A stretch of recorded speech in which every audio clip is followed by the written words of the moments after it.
પ્રભાસની પાવન ભૂમિ પર બિરાજમાન ભગવાન સોમનાથનું મંદિર એક આસ્થાનું દિવ્ય પ્રતીક છે. સોમનાથ મંદિર ભારતીય પ્રજાની અજેય શ્રદ્ધા અને પુનરુત્થાનની જીવંત મશાલ છે. આજથી સોમનાથ ખાતે સોમનાથ સ્વાભિમાન પર્વનો શુભારંભ થયો છે. ત્યારે આ ભવ્ય ઉજવણીમાં આસ્થાનો ઉત્સાહભેર ભાગ લેવા માટે હજારો ભક્તો રાજકોટથી વિશેષ ટ્રેન દ્વારા સોમનાથ પહોંચ્યા છે. અને આ ભક્તોના ઉત્સાહ અને જય ભોલેનાથથી આખું સ્ટેશન ભક્તિમય વાતાવરણથી ગુંજી ઉઠ્યું હતું. નમસ્કાર, જમાવટ સાથે હું છું પાર.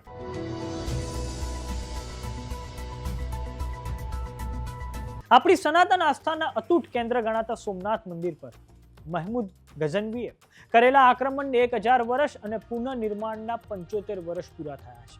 આ ઐતિહાસિક ઘટનાને યાદગાર બનાવવા માટે રાજ્યભરના શિવ મંદિરોમાં સોમનાથ સ્વાભિમાન પર્વની ઉજવણીનું આયોજન કરવામાં આવ્યું છે.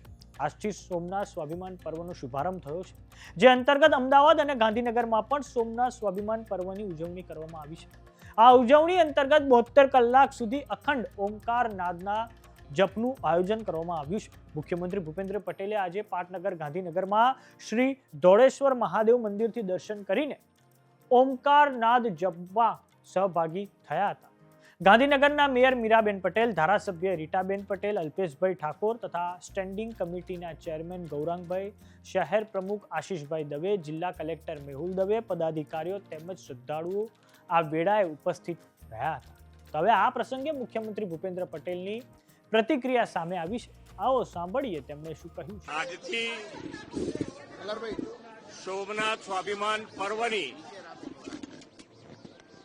માન્ય વડાપ્રધાન શ્રીના નેતૃત્વમાં શરૂઆત થઈ છે. 72 કલાક ઓમકારનાદ થવાનો છે. 1000 વર્ષ પૂર્વે સોમનાથ ઉપર જે એટેકો થયા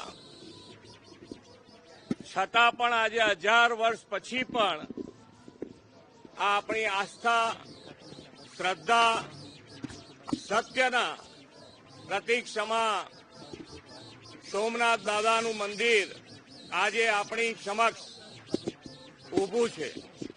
તો આની ઉજવણી આપણે સૌ સાથે મળી અને કરીએ.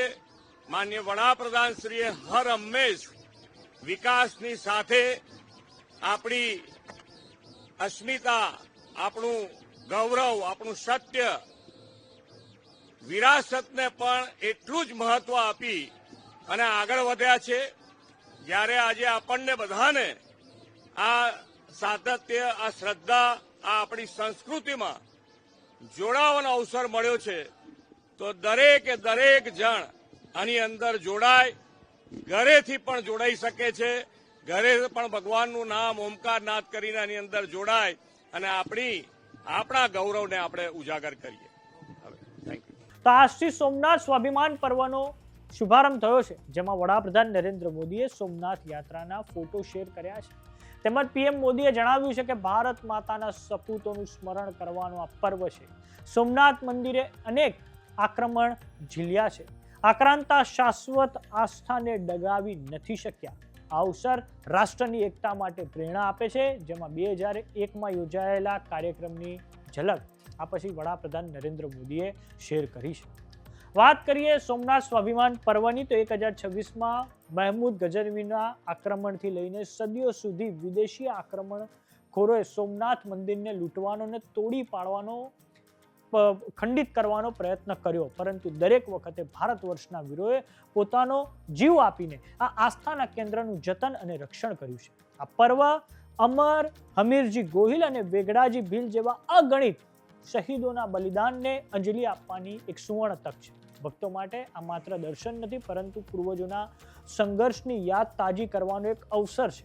આજથી શરૂ થયેલા અને આગામી 11મી તારીખ સુધી ચાલનારા આ મહોત્સવમાં અમદાવાદ, સુરત અને બરોડાથી કેટલાય શ્રદ્ધાળુઓ વિશેષ ટ્રેન મારફતે સોમનાથ પહોંચશે.